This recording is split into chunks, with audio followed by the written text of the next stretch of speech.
الحمد للہ وکفا وسلام علی عبادہ الذین اصطفیٰ اما بعد اعوذ باللہ من الشیطان الرجیم بسم اللہ الرحمن الرحیم کتب علیکم الصیام کما کتب علی الذین من قبلکم لعلکم تتقون وقال النبی صلی اللہ علیہ وسلم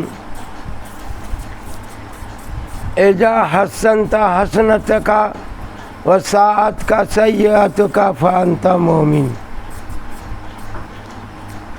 اللہ پاک کا ہمارے اوپر بے انتہا کرم احسان ہے جس نے ہمیں انسان بنایا۔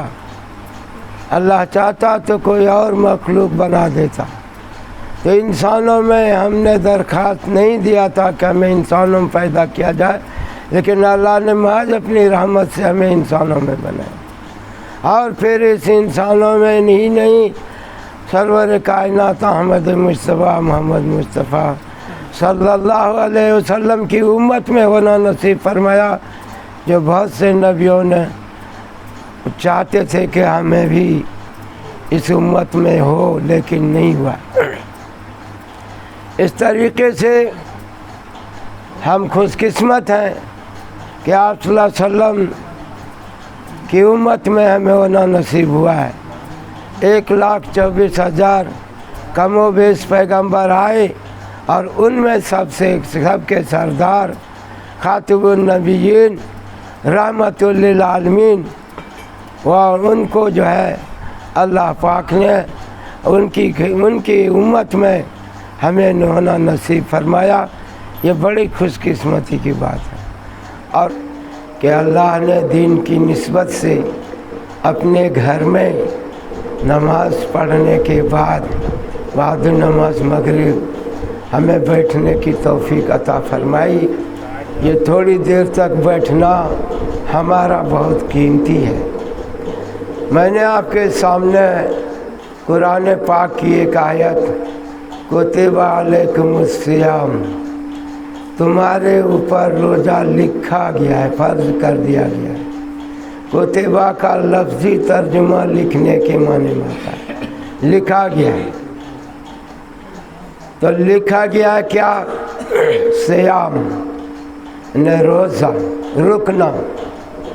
کہ ابھی آج جو بات ہو رہی ہے، اگلے جمعرات تک انشاءاللہ ہم لوگ رمضان المبارک کے اندر ہوں گے۔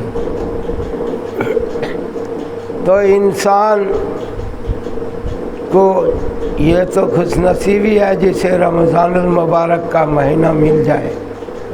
اللہ پاک اس رمضان المبارک کے لیے 11 مہینہ جنت کو سجاتے ہیں۔ جیسے ہمیں شادی کا موقع ہوتا ہے تو شادی کھانے کو سجاتے ہیں، کن کو بلانا ہے وہ سوچتے ہیں، کیا انتظامات ہوگا اس کے بارے میں کوشش کرتے ہیں، اور پھر وقت مقررہ پر سج دھج کر سب ہر چیز تیار ہو جاتا ہے، اور میزبان اور گھر والے اور سبھی ہر طرح کا تیاری مکمل کر لیتے ہیں، تو ایک انجام نکاح کا پروگرام ہوتا ہے۔ اللہ تعالیٰ نے قرآن میں بتایا وَزَوَّجْنَاهُمْ بِحُورٍ عِينٍ، کہ ہم نے حور عین کو تمہارا جوڑا بنایا ہے۔ تو جنت میں خوبصورت حوروں میں بڑی بڑی آنکھوں والی حوریں ہیں جنہیں حور عین کہتے ہیں۔ تو اس سے ہمارے لیے جوڑا بنایا گیا ہے۔ 29 شعبان المعظم کو آپ صلی اللہ علیہ وسلم نے اپنی امت کے سامنے رمضان کے بارے میں بتایا، تاکہ کوئی لمحہ اس کا رمضان المبارک کا غفلت میں نہ گزر جائے۔ تو آپ نے اہتمام سے سب کو بتایا کہ رمضان المبارک کا جب مہینہ شروع ہوتا ہے، پچھم میں چاند نکل آتا ہے، تو چاند تو ہر مہینے میں نکلتا ہے، لیکن رمضان المبارک کا وہ مبارک مہینہ ہے کہ جس کے چاند نکلتے ہی جنت کے دروازوں کو کھول دیا جاتا ہے، اور وہاں سے مسیرہ نام کر کے ایک ہوا چلتی ہے، اس ہوا چلنے کی وجہ سے پتے آپس میں ٹکراتے ہیں، اس سے ایسی آواز باجے کی بنتی ہے کہ دنیا میں کوئی باجا اس دنیا میں انسان کے کانوں نے نہیں سنا ہوگا۔ اسی طریقے سے ہلکے اور کیواڑوں کے بجنے کی ایک سریلی آواز ہوتی ہے، حوریں فرط مسرت میں باہر آ جاتی ہیں کہ آج کیا بات ہے، اتنی اچھی ہوا چل رہی ہے، ایسے سریلی نغمے ہو رہے ہیں، کیا ہے بات؟ تو ان حوروں کو بتایا جاتا ہے کہ دنیا کے اندر سرور کائنات محمد مصطفیٰ صلی اللہ علیہ وسلم کی امت کے لیے آج رمضان المبارک کا مہینہ شروع ہو گیا ہے۔ اس خوشی میں، اس رمضان المبارک کے آنے کی خوشی میں، جس کو سالوں بھر 11 مہینہ سجایا گیا تھا، آج اسے کھول دیا گیا ہے۔ اور اس مہینے کے اندر تو وہ حوریں کہتی ہے کہ ہمیں اس کا جوڑا بنایا جائے، ہمیں اس کا جوڑا بنایا جائے۔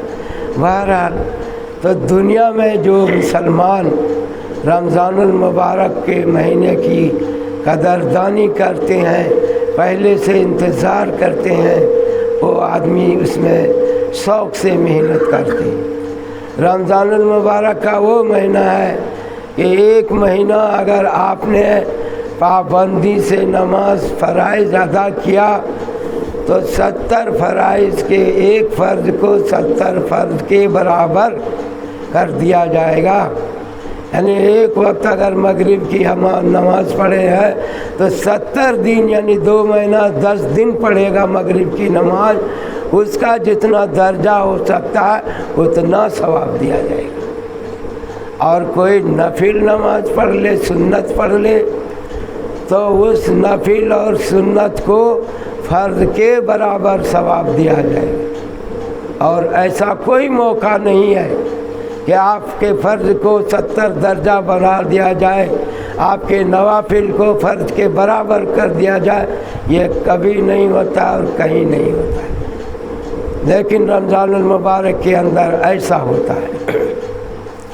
اسی طریقے سے اس کے رزق میں برکت ڈال دی جاتی ہے، روزی بڑھا دیا جاتا ہے، اس کے ہر چیز میں اللہ کی طرف سے خاص رحمت ہوتی ہے، چونکہ یہ انسان اللہ کی محبت میں رکے گا۔ صیام میں رکنا تو کیسے رکنا ہے؟ تو یہ نفس ہمارا دشمن ہے، کھانے کے راستے سے، پینے کے راستے سے، شہوات کے راستے سے ہمارے اوپر حملہ کرتا ہے اور ہمیں اپنے تابع کرتا ہے اور اپنی مرضی کے مطابق ہم سے کام کروا لیتا ہے۔ لیکن رمضان المبارک کے اندر نفس پہ پہرا بیٹھایا جائے گا، کھانے کا، پینے کے رکنے کا اور شہوات سے پورا کرنے سے رکنے کا، اپنی مرضی سے نہیں، کسی پروگرام سے نہیں، کہیں انسانی فیصلے سے نہیں، اللہ کی طرف سے یہ ہوگا۔ کتب علیکم الصیام کہ تمہیں رکنے کا آرڈر دیا گیا ہے، روزی کا آرڈر دیا گیا، بڑا محبت سے اللہ پاک سمجھاتا ہے۔ کما کتب علی الذین من قبلکم، ایسا نہیں ہے کہ یہ بوجھ تمہیں آج اچانک اس امت پہ ڈال دیا جا رہا ہے، بلکہ اس سے پہلے بھی جو لوگ آئے تھے انہیں پر بھی روزہ فرض تھا، مگر اس وقت کا روزہ سخت تھا۔ سخت کیا تھا؟ انی اصوم للرحمن فلن اکلم الیوم انسیا، کہ آج کے دن میں روزے سے ہوں، میں بات نہیں کر سکتا۔ تو کوئی انسان روزے کی حالت میں بات نہیں کر سکتے تھے، بات کا بھی روزہ ہوتا تھا۔ مریم علیہ السلام کو اولاد ہوئی تھی، عیسیٰ علیہ السلام عطا فرمایا تھا، اور جب گاؤں کے لوگ اس کی خیریت پوچھنے، حال حقیقت سمجھنے کے لیے سوال کیا تو مریم نے جواب دیا انی اصوم للرحمن فلن اکلم الیوم انسیا، اشارے سے بتا دیا کہ میرا روزہ ہے۔ تو پھر بات کیسے ہوگی؟ تو اشارہ کیا بچے کی طرف جو ابھی پیدا ہوا عیسیٰ علیہ السلام، اور کہا ان سے بات کرو، کیف نکلم، ان سے کیسے بات ہوگی؟ ابھی پیدا ہوا ہے، بات کرنے کے لیے 8 مہینے 9 مہینے 10 مہینے انتظار کرنا پڑتا ہے، اور آپ ابھی سے کر رہے ہیں ان کو بات کرنے۔ اور وہ عیسیٰ علیہ السلام بولتے ہیں انی عبداللہ آتانی الکتاب، کہ میں اللہ کا بندہ ہوں، اللہ نے مجھے کتاب عطا کیا ہے۔ تو میرے بھائی اور محترم بزرگوں، ایسا بھی روزہ تو ہمیں اللہ نے بہت ہی شفقت کے ساتھ اور اس نے پابندی کے ساتھ نہیں روزہ کا حکم دیا گیا ہے۔ اس مہینے کے اندر اللہ کے راستے میں محنت کرنے والے، دعوت کا کام کرنے والے، دین کی طرف بلانے والے، دین میں مدد کرنے والے، اللہ اس کو 1000 نہیں، لاکھ نہیں، کروڑوں نیکی عطا فرمائے۔ اس طرح کروڑوں نیکی کمانے کا اللہ پاک ایک موقع دے رہا ہے، جس کا نام نیکی رمضان المبارک ہے۔ نیکیاں تو بہت زیادہ ہوں گی، لیکن اللہ کا مقصد ہے لعلکم تتقون، تاکہ تمہارے اندر تقوی پیدا ہو جائے، تم متقی بن جاؤ، تم اللہ سے ڈرنے والے بن جاؤ۔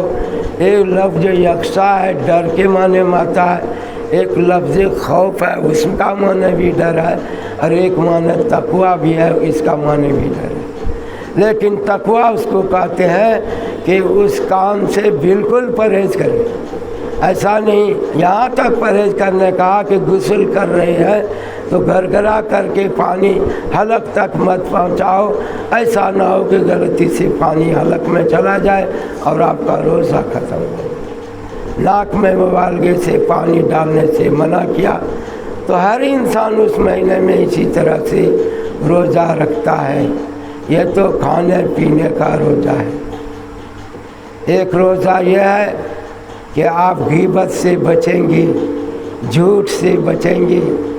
جھوٹ جب انسان بولتا ہے تو فرشتہ اس کی بدبو سے 3 میل تک بھاگ جاتا ہے، اس کی بدبو سے۔ ہوا خارج ہوگا تو آدمی تھوڑی دور تک بدبو پھیلے گا، لیکن اعمال کی گندگی اس قدر ہوتی ہے کہ جھوٹ بولنے کی وجہ سے فرشتے تک دور ہو جاتے، لیکن بہرحال اس کی ڈیوٹی ہے، آتے ہیں لکھتے ہیں۔ تو جھوٹ سے پرہیز کرنا ہے، وعدہ خلافی سے پرہیز کرنا ہے، امانت میں خیانت کرنے سے پرہیز کرنا ہے۔ یہ سب چیزیں ہیں۔ گالی گلوچ سے، جب لوگ قوم میں گالی گلوچ شروع ہوگا، اللہ کی نظر سے گر جائے گی قوم۔ جس قوم کے اندر، جس گاؤں کے اندر گالی گلوچ ہو، وہ قوم نیچے گر جاتی ہے اللہ کی نظروں سے۔ وَلَوْ أَنَّ أَهْلَ الْقُرَىٰ آمَنُوا وَاتَّقُوا، کہ اگر گاؤں کے لوگ ایمان کو صحیح کر لے اور تقوی کو بنا لے تو اللہ پاک آسمان سے رحمت برکت اتاریں گے اور زمین سے برکتوں کا ظہور ہوگا۔ تو اگر ہم چاہتے ہیں کہ ہمارے گھروں میں برکت ہو تو ہمیں ایمان کو بنانا ہوگا اور روزے کو مضبوط بنانا ہوگا۔ میرے بھائی اور محترم بزرگوں، کیا پہچان ہے کہ ہمارے اندر ایمان ہے؟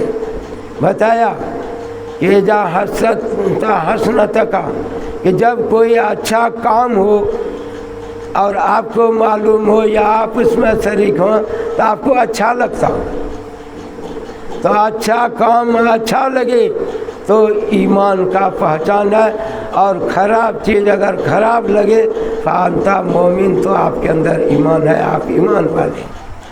تو میرے بھائی اور محترم بزرگوں، ایمان جو ہے کا پہچان کیا ہے؟ جیسے ہماری زبان خراب ہو جائے، مٹھائی زبان کا مزہ خراب ہو جائے تو ڈاکٹر کے اعتبار سے کہتے ہیں کہ اس کی ایمان کا پہچان یہ ہے کہ نیکی ہم کر پائیں یا نہیں کر پائیں، لیکن نیکی کو پسند کریں گے، اچھا لگے گا۔ تو سب سے بڑی نیکی ہمارا ایمان کے بعد کلمہ پڑھنا ہے، اور یہ کلمہ وہ ہے کہ جب کلمہ پڑھتا ہے تو منہ سے ایک سلسلہ دھاگا عرش کے ستون میں جا کے بن جاتا ہے، اور ایک دھاگا سرور کائنات محمد مصطفیٰ صلی اللہ علیہ وسلم کا روضہ اطہر کے پاس مدینے میں بن جاتا ہے۔ محمد الرسول اللہ کا تار تو محمد الرسول اللہ پہ پہنچ جاتا ہے، اور لا الہ الا اللہ کا تار عرش تک پہنچ جاتا ہے۔ منہ سے جب ہم کلمہ پڑھتے ہیں لا الہ الا اللہ محمد الرسول اللہ، تو وہ ہلنے لگتا ہے۔ اللہ پوچھتا ہے کہ اے ستون کیوں ہل رہا ہے؟ کہتا ہے کہ جس کے اندر سے، جس کے دل سے، جس کی زبان سے یہ کلمہ نکلا ہے ابھی تک اس کی مغفرت نہیں ہوئی ہے، تو میں ہل کے دکھا رہا ہوں کہ اس بندے کا مجھ تک کنیکشن پہنچ گیا ہے، آپ اس کو بخش دیں گے تو ہم کو شکر ملے گا۔ کتنا بڑا درجہ ہے، کم از کم صبح شام 100 بار تو لا الہ الا اللہ محمد رسول اللہ کلمہ کبیر کرنا چاہیے۔ سبحان اللہ 100 مرتبہ، الحمدللہ 100 مرتبہ، لا الہ الا اللہ 100 مرتبہ، اللہ اکبر 100 مرتبہ، یا تیسرا کلمہ استغفار اور درود۔ تو اس طرح سے الگ الگ پڑھیں گے، الگ الگ فضیلت ہے، پڑھنے میں بھی ہلکا ہے۔ اور جو تیسرا کلمہ استغفار درود پڑھتے ہیں تو تیسرا کلمہ دنیا اور مافیا سے بہتر ہے۔ تو صبح شام کی 3 تسبیح اس کو بولتے ہیں، ہم اس کو 6 تسبیح کہتے ہیں۔ سبحان اللہ 100 مرتبہ، الحمدللہ 100 مرتبہ، لا الہ الا اللہ 100 مرتبہ، اللہ اکبر 100 مرتبہ، 400 تسبیح، اور 100 مرتبہ استغفر اللہ الذی لا الہ الا هو الحی القیوم واتوب الیہ، 5واں ہوا۔ اور 6ٹھا تسبیح کوئی درود شریف صلی اللہ علیہ وسلم، صلی اللہ علیہ نبی الامین۔ رمضان المبارک کے اندر کثرت سے کلمہ پڑھنا، قرآن پاک کی تلاوت کرنا، ختم کرنا، اور اسی طرح تراویح کا اہتمام کرنا، ایک قرآن 2 قرآن رمضان المبارک کے اندر سننا، اور جو یہ روزہ رکھیں گے تو افطار کا، دوسرے کے افطار کا بھی اہتمام کرنا کہ رمضان المبارک آ رہا ہے، تو اس میں ہم اللہ سے تقوی والے بنیں گے، اور جب تقوی والے بنیں گے تو اللہ کی رحمت آسمان سے اور زمینوں سے ظہور ہوگا، پیداوار کے سلسلے میں، کھیتوں میں، آمدنی میں، ہر چیز میں برکت ہوگی۔ تو میرے بھائی اور محترم بزرگوں، ہمیں وقت ملا ہے، ہمیں زندگی ملی ہے، ہمیں مہلت ملی ہے، جب سے پیدا ہوئے ہیں قبر میں جانے تک ہمیں آخرت کے تیاری کا وقت ملا ہے۔ اگر ہم نے یہ سوچا کہ اب ہم کیا سیکھیں گے، اب ہم کیا پڑھیں گے، اب ہم کیا کریں گے، تو یہ مایوسی کی بات ہے۔ ہمیں ابھی وقت ہے، جب وقت ختم ہو جائے گا تو پھر آپ سامنے دوسرے کو عذاب ہو رہا ہوگا تو آپ اس کو روک نہیں سکتے، کیونکہ وہ قبر کی زندگی، برزخ کی جو زندگی ہے وہ سزا کا وقت ہو گیا، اب آپ کا اختیار نہیں ہے۔ دنیا میں آپ روک سکتے ہیں، مدد کر سکتے ہیں، اور بھی کچھ کر سکتے ہیں، بہت کچھ کر سکتے ہیں، لیکن یہ وقت ملا ہے۔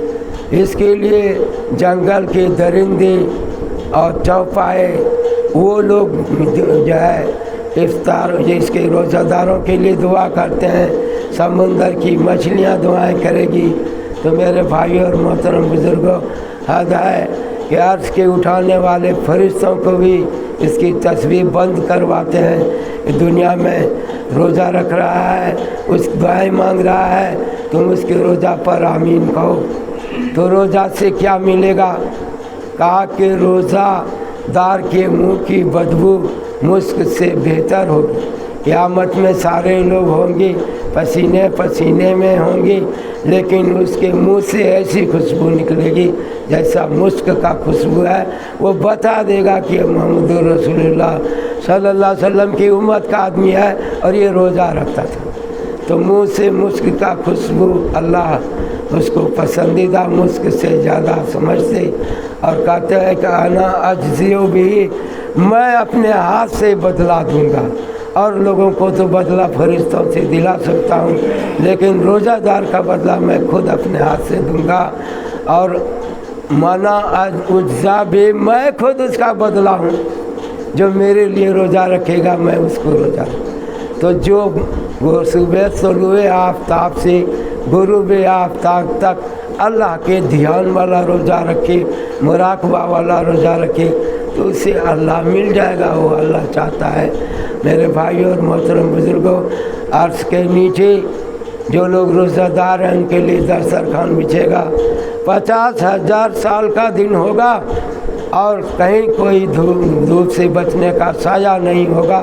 اس عرش کے سائے میں رکھا جائے گا اور اسے جو ہے روٹی اور مچھلی کا کباب کھلایا جائے گا، دنیا کی پوری دنیا کی روٹی بنا کر اور سمندر کی مچھلی کلیجی کا کباب بنا کر اللہ روزہ داروں کو پیش کرے گا، وہ کھائے گا، کھا کر کے جنت میں جائے گا۔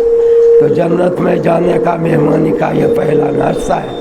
تو اللہ کی طرف سے بہت کچھ ہے، اسی لیے تو پوری کتاب لکھی گئی ہے کہ روزہ کیا ہے، تراویح کیا ہے، افطار کیا ہے، اور سحری کس کو کہتے ہیں، یہ سب کچھ وقت وقت پہ آپ سنیں گی۔ آج تو یہ چند باتیں اللہ نے کہنے کی توفیق دی، اللہ اس پر ہم سب کو عمل کرنے کی توفیق عطا فرمائے، اور آنے والے رمضان المبارک کو ہمارے لیے مبارک کرے کہ ہم متقی بن جائیں، اللہ ہمیں مل جائے، برکتوں سے گاؤں بھر جائے، آسمان اور زمینوں سے برکتوں کا ظہور ہو، ہر فتنے سے اللہ محفوظ کرے۔ آج سارا عالم پریشانی میں ہے، اللہ تعالیٰ اللہ کے اپنی عذاب سے بچائے، اپنے پکڑ سے بچائے، ہمارے گناہوں کو معاف کرے۔ اللہ تعالیٰ ہمیں کہنے سنت زیادہ عمل کی توفیق عطا کرے۔ آخر دعوانا محمد وعلی محمد کما صلیت علی ابراہیم وعلی آل ابراہیم انک حمید مجید۔ اللہم بارک علی محمد وعلی آل محمد کما بارکت علی ابراہیم وعلی آل ابراہیم انک حمید مجید۔ اے اللہ تیرا کرم احسان ہے کہ تو نے ہم سب کو یہاں جمع کر کے دین کی نسبت سے بیٹھنے کی توفیق عطا فرمائی، اور دین کی نسبت سے کچھ باتیں کہنے کی سننے کی توفیق عطا فرمائے۔ اے اللہ ہمارے اس بیٹھنے کو قبول فرما، آنے کو قبول فرما، سننے کو قبول فرما، اور آئندہ رمضان المبارک کی قدردانی نصیب فرما۔ اللہ حاضرین کی مغفرت فرما، اس تقریر کو جو بھی مخلوق سن رہے اللہ سب کی مغفرت فرما۔ اے اللہ جہاں جہاں یہ آواز یہ باتیں پہنچے ان سب سننے والوں کو بھی مغفرت فرما۔ اے اللہ جن لوگوں نے مجھے دعا کے لیے کہا ہے، یا اس نے لکھا ہے، یا مجھ سے دعا چاہتے ہیں، اللہ ان سب کے تمام مقاصد کو پورا فرما، ان کے سارے پریشانیوں کو دور فرما۔ جو جس لائن سے دعاؤں کے لیے کہا ہے ان سب کے کو کامیابی عطا فرما۔ جب تک زندہ رہے اسلام پر قائم فرما، جب اس دنیا سے جانے لگا ایمان پر ہمارا خاتمہ فرما۔ اللہ جو اس دنیا سے لوگ جا چکے ہیں انہیں کروٹ کروٹ چین نصیب فرما، قبر میں حشر میں ہر جگہ اے اللہ ان کو عذاب قبر سے حفاظت فرما۔ صلی اللہ تعالیٰ علی خیر خلقہ محمد علی آلہ و صحابہ و ازواجہ ذریاتہ لبیت اجمعین برحمتک یا ارحم الراحمین۔ سبحان ربک رب العزۃ عما یصفون، سلام علی المرسلین والحمد للہ۔